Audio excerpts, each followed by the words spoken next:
해봤습니다. 네.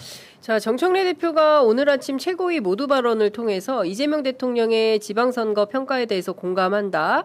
백서를 발간해서 공과에 대해서 냉철하게 진단을 하겠다라는 입장을 밝혔습니다.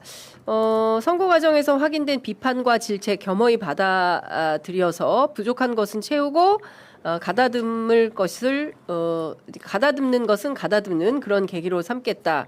당정청 원팀 원보이스로 더 강화해서 일 잘하는 지방정부와 함께 일 잘하는 이재명 정부 성공을 흔들림 없이 뒷받침하겠다라는 입장을 밝혔습니다. 뭐 어떻게 들으셨어요? 당연하게 맞는 말이긴 한데요. 이제 틀린 말은 아니다. 예, 그렇죠. 예. 이제 디테일을 어떤 식으로 채우느냐의 문제일 것이고, 사실 이제 그것의 연장으로서의 이제 이재명 대통령의 기자회견 발언과 그리고 어제 있었던 그 공항에서의 한 송의 그 정청래 대표가 맞아 있는 모습이라고 하는 것이 그러니까 앞으로의 정청래 대표가 전당대회에 출마하느냐 마느냐를 또 관심을 받고 있잖아요. 그러니까 그 말보다는 여러 가지 행동 안에서 본인의 결심들이 어떻게 발현되는지로 좀 판단할 수 있는 부분인 것 같습니다. 네. 이재명 정부와의 기조를 어떻게 같이 갈 것인지라고 하는 것은요. 네.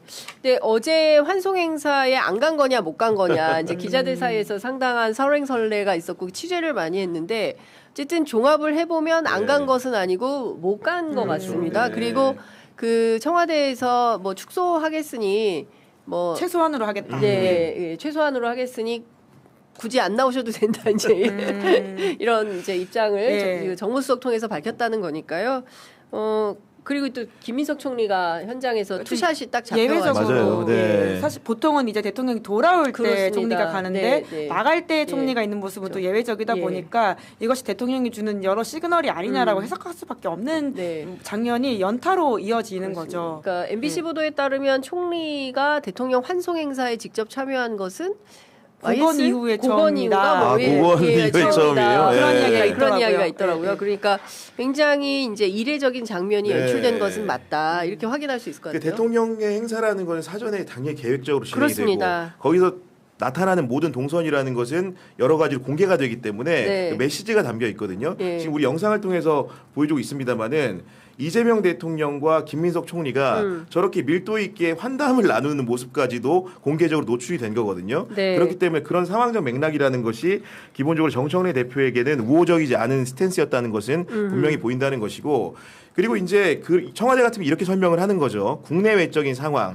뭐 중동발 여러 가지 위기라든가 내부의 선관위발 위기 같은 것 때문에 챙겨야 될 부분이 많으니까 실제로 이제 일부 인사들의 참석을 최소화했다라는 그 얘기를 하고 있지만은 실제로 그것이 이제 현상적인 측면과 다른 게 분명히 존재하죠. 정청래 대표 같은 경우에는 그 어제 같은 경우에 이원택 이제 그 전북지사 당선인과 함께 오찬을 했다는 소식이 전해졌는데 만약에 청와대 설명이 귀속이 된다고 한다면은 과연 전북에 있어야 맞는 것이라는 의문이 들기 때문에 그리고 현상과 설명 사이에 괴리가 존재한다는 얘기를 할 수밖에 없는 것이고 거기에 더해가지고 이제 일부 인원을 최소화했는데 지금까지 제가 역대 그 당대표들 원내대표들 이제 그런 환송 행사에 나간 역사들을 쭉 이렇게 찾아봤는데 실제로 그 어제 환송 행사에 왔던 인원 구성과 과거의 직전 행사에서 나왔던 인원 구성을 보더라도 당대표와 원내대표만 빠졌기 때문에 정당 부분만 사실 도려낸 것이다. 그런 부분들이라는 것이 아까 장 선배 의견 주신 대로 뭔가 그 의도라는 것이 없다라고 할 수는 없다. 그러니까 뭐 어느 정도의 의도인지 모르겠으나 의도가 있다라고 보는 해설이 타당하다는 생각 정도 듭니다. 그러니까 많은 언론에서 해설 박스를 이제 구경 기자의 이제 해설처럼 이제 기사를 많이 썼던데요.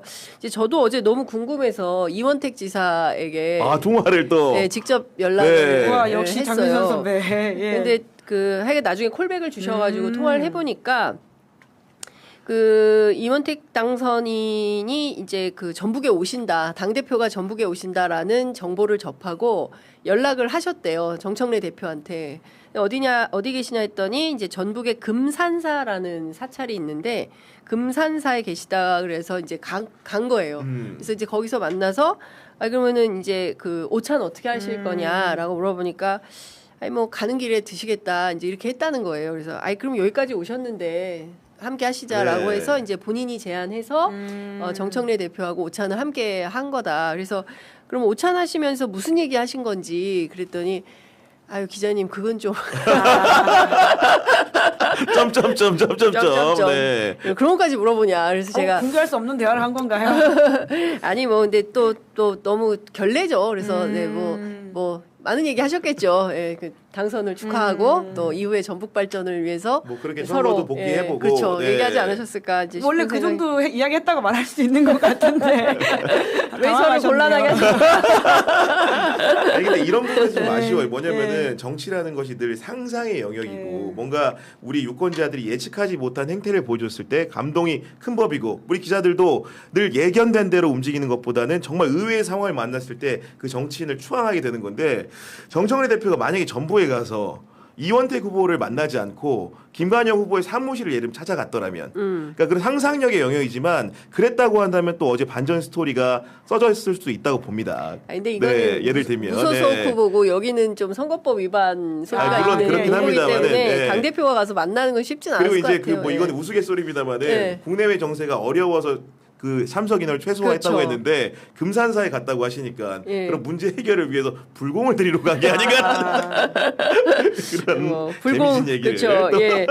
불공도 드려야 됩니다. 기도도 해야 되고, 예. 오늘 또 대통령께서 또 이탈리아에 가가지고 로마에 가서 교황님도 만나고 할 텐데, 뭐 기도도 필요하다라는 말씀 좀 드리면서 어쨌든 이제 백서 발간에 주안점을 두고 있는 것 같다. 예. 정청래 지도부는 그래서 이 백서를 통해서. 지난 선거를 쭉 평가를 하고 그리고 반성할 거 있으면 반성하고 새롭게 세울 비전이 있으면 비전을 세워서 이제 중요한 것은 이제 전당대회를 잘 네. 치러서 가는 거죠. 앞서 말씀하신 대로 28년 총선에 대한 걱정과 우려와 탄식이 벌써부터 한숨이 그렇죠. 새어 나오더라고요. 민주당 의원들 예. 통화해 보면 왜냐면 예. 이거 28년 쉽지 않겠는데. 예. 서울 같은 경우에도 그러니까 지금 민주당이 우세하지 못한 구가 꽤 나와 있고요. 그렇습니다. 뿐만 아니라 경기 남부 같은 경우에도 맞습니다. 민주당이 패배한 곳이 꽤 있습니다. 예. 그런 차원에서 사실 지금은 민주당이 압도적 다수로서 국회 의석을 차지하고 있는데 네. 28년 민심은 그렇게까지 가지 않을 수 있겠다라고 하는 민주당 내의 걱정. 그리고 사실 거꾸로 보면 국민의힘에서는 약간의 활성화가 일어나 있거든요. 국민의힘 지지층을 비롯해서 국민의힘 의원들은 좀 상대적으로 다음 선거가 괜찮을 수도 있겠다. 물론 2년 사이 어떤 일이 벌어질지 모르기 때문에 오히려 네. 이걸 어떻게 복귀하는지가 저는 굉장히 중요하다고 보는데 네. 그러니까 여튼 한동안 윤석열 계엄 이후에 굉장히 비활성화되어 있었던 그 보수 진영과 보수 민심이라고 하는 게 이번 선거를 계기로 많이 네. 이제 드러내기 시작하면서 표출되고 있다라고 하는 것은 좀 변화한 장면이긴 합니다. 네. 그러니까 여러모로. 제가 아는 민주당 출신의 그 네. 기업인이 당연히 이제 민주당 후보를 내심 지지를 할 거 아닙니까? 예. 그러다 보면 이제 기업 활동을 하는 과정에서 법정으로 보장된 한도의 후원금을 뭐 예를 들면 서울시장 선거에 나온 정원호 후보에게도 당연히 냈을 것이고 그러고 가다가 그 선거 일주일 앞두고 네. 오세훈 후보한테도 후원금을 냈다 그러더라고요. 바람이 그쪽으로 그러니까 간다는 걸 알게 된 근데 거군요. 바람의 문제가 아니고 네. 자기가 육손자가 돼가지고 일반인들하고 정말로 아. 정치의 고관여층이라든가 네, 평론가라든가 네. 정치인하고 대화를 나눈 게 아니라 네. 일반인들하고 대화를 나눴을 때 일반인들 하는 얘기가 네. 이렇게 말했다는 거예요. 그러니까 국회도 지금 민주당이 다수고 대통령도 민주당인데 견제 지방 시민. 권력까지 주게 되면은 되느냐라는 그러니까 무슨 얘기냐면 우리가 예. 선거에 대한 강론을 많이 얘기한 거고 예. 실제로 밑바닥에 있는 도도하게 흐르는 본류가에 해당하는 기본 정서가 있잖아요. 그런 정서라는 게 지방 선거까지 민주당에게 너무나 압도적으로 주기에는 좀 약간 무리가 있다는 판단을 하고 있었다는 거예요. 그래서 네. 일반인들의 그런 얘기를 듣고 본인이 오세훈 후보에게도 후원금을 냈다라고 하던데 어허. 그렇기 때문에 그런 본류가 되는 부분들에 대해서도 선거 원리로서 네. 작동하고 영향을 끼친 측면도 있다라고 봅니다.